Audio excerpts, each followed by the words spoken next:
আসসালামু আলাইকুম। ফাজেলা হজের অনলাইন তালিম থেকে পড়া হচ্ছে, তালিম শুরু করা হচ্ছে। ফাজেলা হজ থেকে পড়া হচ্ছে হজের সংক্ষিপ্ত আদবসমূহ। শরীয়তের যাবতীয় হুকুমের সাথে সাথে কতগুলো আদবও নির্দিষ্ট রহিয়াছে। নামাজ হোক বা রোজা হোক বা হজই হোক, প্রত্যেকটার মধ্যে আদবসমূহের প্রতি লক্ষ্য রাখা নিতান্ত প্রয়োজন। শাহ আব্দুল আজিজ রহমতুল্লাহ আলাই তাফসিরে আজিজের মধ্যে লিখিয়াছেন, যে ব্যক্তি আদবের মধ্যে অলসতা করে সে সুন্নত ছাড়িয়া দেওয়ার মুসিবতে পতিত হয়, আর যে ব্যক্তি সুন্নতের অলসতা করে সে ফরজ ছাড়িয়া দেওয়ার বিপদে গ্রেপ্তার হয়, আর যে ফরজের অলসতা করে সে আল্লাহর মারেফাত হইতে বঞ্চিত হয়। এই জন্যই কোনো কোনো বিষয়ে অলসতা করিলে তাহা কুফরের সীমা পর্যন্ত পৌঁছে বলিয়া শরীয়তে উল্লেখ আছে। অতএব শরীয়তের যে কোনো ছোট ছোট আদব মুস্তাহাবের প্রতিও বিশেষ গুরুত্ব দিতে হইবে। ওজর বশত না করিতে পারিলে ভিন্ন কথা, কিন্তু উহার মর্যাদা ও গুরুত্ব অন্তরে থাকিতে হইবে। অবহেলা করিয়া অথবা ক্ষুদ্র মনে করিয়া কখনো উহা ত্যাগ করিবেন না। ওলামায়ে একরামের শরীয়তে আহকামের আদব এবং মুস্তাহাব সমূহ নেহায়েতে গুরুত্ব সহকারে নিজ নিজ স্থানে একত্রিত করিয়াছেন। এখানে সংক্ষিপ্তভাবে হজের কতগুলি আদব নমুনা সংরূপ উল্লেখ করা যাইতেছে। এক, আল্লাহ পাক যদি কোনো ভাগ্যবানকে হজে তৌফিক দান করেন, চাই ফরজ হোক বা নফল, হজের আসবাব পয়দা হোক, তাহার উচিত সে যেন খুব শীঘ্রই আপন কর্তব্য সম্পূর্ণ করিয়া লয়। কারণ হজের ব্যাপারে শয়তান এমন সব অবাস্তব ওজর আপত্তি উপস্থিত করে, যদ্বারা মানুষ সম্ভবই টানবাহানা উহা করিয়া পিছাইয়া দিতে থাকে। কুরআন শরীফে আল্লাহ পাক শয়তানের প্রতিজ্ঞা নকল করিয়াছেন। শয়তান বলিল, হে আল্লাহ, যাহার কারণে আপনি আমাকে গুমরাহ করিয়াছেন, আমি কসম খাইয়া বলিতেছি, আমি তাহাদের সোজা পথে মাঝখানে বসিয়া যাইব। তারপর আমি তাহাদের চতুর্দিক হইতে, অর্থাৎ ডান দিক হইতে, বাম দিক হইতে, সামনের দিক হইতে এবং পিছনের দিক হইতে আক্রমণ চালাইব। আপনি তাহাদেরকে অনুগ্রহ পাইবেন না। সোজা পথ অর্থ দিনের যে কোনো রাস্তা হইতে পারে। হযরত ইবনে আব্বাস রাদিয়াল্লাহু আনহু বলেন, ইহা দ্বারা বিশেষ করিয়া হজের রাস্তা বোঝানো হইয়াছে, অর্থাৎ কমবক্ষত ইবলিস মানুষের উপর সুয়ার হইয়া হজ হইতে ফিরাইবার জন্য বিভিন্ন ওজর আপত্তির সামনে দাঁড়া করায়। কেননা সে জানে হজের দ্বারা তাহার যাবতীয় পরিশ্রম ব্যর্থ হইয়া যায়, অর্থাৎ আরাফাতের ময়দানে কান্নাকাটি সারা জীবনের গুনাহ ধুইয়া ফেলে। কাজেই হজ হইতে ফিরাইবার জন্য সে প্রাণপ্রাপ্ত চেষ্টা করে। এখন বুঝিতে হইবে, যেই সমস্ত বাধা বিপত্তি ওজর আপত্তির সামনে আসিয়া হাজির হয়, ওই সব শয়তানের চক্রান্ত ছাড়া আর কিছুই নয়। ২, সফরের পূর্বে ইস্তেখারা করিয়া লইবে।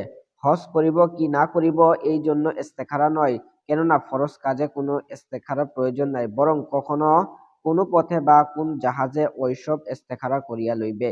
হযরত জাবের রাদিয়াল্লাহু আনহু বলেন, হুজুর সাল্লাল্লাহু আলাইহি সাল্লাম আমাদিগকে কুরআনের সূরার মতোই ইস্তেখারা শিক্ষা দিতেন, অর্থাৎ ২ রাকাত নফল নামাজ পড়িয়া ইস্তেখারা দোয়া পড়িয়া শুইবে। ৩, হজে যাওয়ার পূর্বে হজের মাসাইলসমূহ জানিবার চেষ্টা করিবে। হজে রওনা হইবার আগে, রওনা হওয়ার পর এবং হজ চলাকালীন সময়ে যাবতীয় মাসাইল সফরের আগেই পড়িয়া লইবে।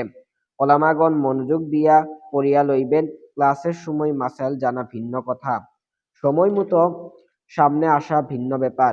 তবে আলেমগণের সাধারণভাবে দেখাই যথেষ্ট। সবচেয়ে উত্তম হইল কোনো আলেমের সঙ্গে হজে যাওয়া এবং সময় মতো সব জিজ্ঞাসা করিয়া লওয়া।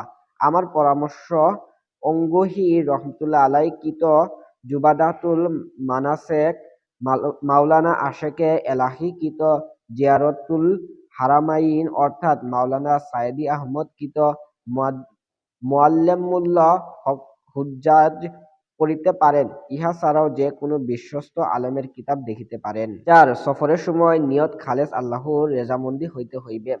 হাজী হওয়ার আগ্রহ বা লোক দেখানো বা দেশ ভ্রমণ ইত্যাদি উদ্দেশ্য একেবারে বর্জন করিতে হইবে।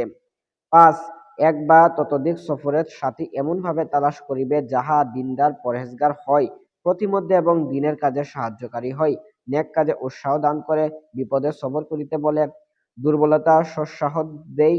তবে হজের সাথী আলেম হওয়াই বাঞ্ছনীয়। ওলামাগণ লিখিয়াছেন, সফরের সাথী আত্মীয় না হইয়া অন্য কোনো লোক হওয়াই উত্তম। কেননা আপোষে মন কষাকষি হইলে আত্মীয়তা সম্পর্কদের সুযোগ যেন না আসিতে পারে, তবে আত্মীয়র উপর পূর্ণ আস্থা থাকিলে সেও সফরের সাথী হইতে অসুবিধা নাই। 6. হজের জন্য হালাল মাল তালাশ করিবে। সন্দেহজনক মাল যেমন ঘুষ, জুলুম ইত্যাদির মাল সহকারে হজে যাইবেন না। যাইলে অবশ্য ফরজ আদায় হইয়া যাইবে, যদিও হজ মাকবুল হইবে না। কাহারও নিকট এইরূপ মাল থাকিলে ওলামা তাহার জন্য এই সূরটি লিখিয়াছেন যে, সে কস লইয়া হজ করিবে, পরে ওই মাল দিয়া পরিশোধ করিবে। 7. পিছনের যাবতীয় গুনাহ হইতে তওবা করিয়া লইবে। মেলামেশার লোকের কাছে ক্ষমা প্রার্থনা করিবে। কাহারও কর্জ থাকিলে আদায় করিবে অথবা আদায়ের ব্যবস্থা করিয়া যাইবে। পরে আমানত থাকিলে উহা আদায় করিবে অথবা তাহার অনুমতি লইয়া আদায়ের ব্যবস্থা করিয়া যাইবে। বিবি বাচ্চা যাহাদের হক নিজের উপর রহিয়াছে, ফিরিয়া আসা পর্যন্ত উহাদের যাবতীয় খরচ-পোষার ব্যবস্থা করিয়া যাইবে। 8. হালাল মাল হইতে প্রয়োজন পরিমাণ টাকা পয়সা সঙ্গে লইবে, বরং কিছু বেশি করিয়া লইবে, যদ্বারা সেখানে গরিবদের সাহায্য এবং প্রয়োজন বোধ অন্য লোকেরও কিছুটা মেহমানদারি করা যায়। 9. সফর শুরু করিবার পূর্বে 2 রাকাত নফল নামাজ পড়িয়া লইবে। প্রথম রাকাতে কুলিয়া ও দ্বিতীয় রাকাতে কুল হুয়াল্লাহু আহাদ। উত্তম হইল ঘরে 2 রাকাত পড়া ও মহল্লা মসজিদে 2 রাকাত পড়া।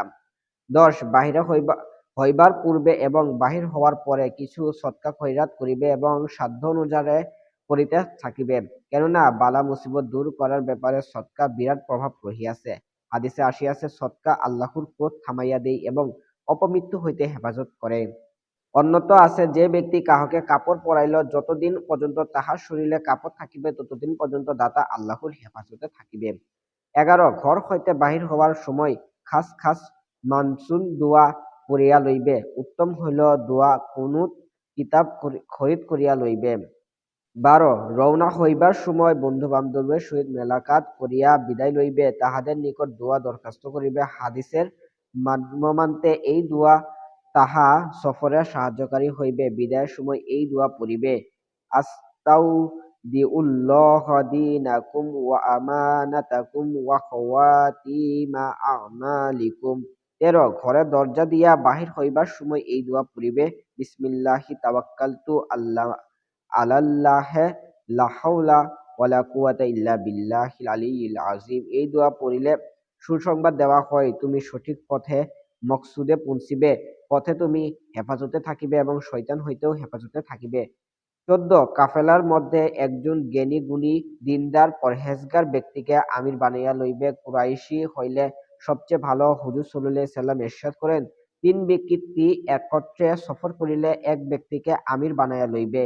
যে আমির বনিবে সে সাথীদের সুখ শান্তি এবং সামানাপত্রের হেফাজতে ইত্যাদির প্রতি ক্ষীণ দৃষ্টি রাখিবে।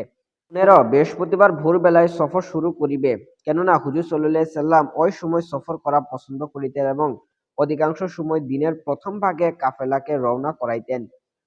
সখর নামী এক ব্যক্তি ব্যবসায়ী ছিল। হুজুরের অভ্যাস মোতাবেক সেও আপন তেজারতের মাল নিয়া সকাল বেলায় রওনা করিত, ইহাতে তাহার বেশ লাভ হইত।